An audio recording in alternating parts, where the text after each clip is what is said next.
hyvä, että se on vähän niin kuin nivelet öljytty. 20 vuotta lähtenyt ikää pois, että suosittelen ehdottomasti. Hyvä fiilis. Hiki tuli kuitenkin pintaan. Venyttiin tosi hyvin, mutta tuli hiki. Miltä tuntuu? Eka kertaa roikkumassa. Joo, kyllä se hyvältä tuntuu. Joo, tuntuu, että jotain täällä ristiriidassa kun avautuu ja naksasta. Ja rinnassa. Joo. Upea laite. Kyllä. Aivan älyttömän ihana fasciaalinen maailma avautui. Tuntui tosi hyvältä. Sekä liikkuvuutta, että voimaa, että balanssia, että hallintaa. Superkiva.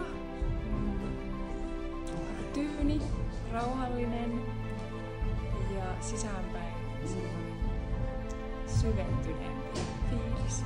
Erittäin miellyttävä ensimmäinen kokemus. Iso suositus.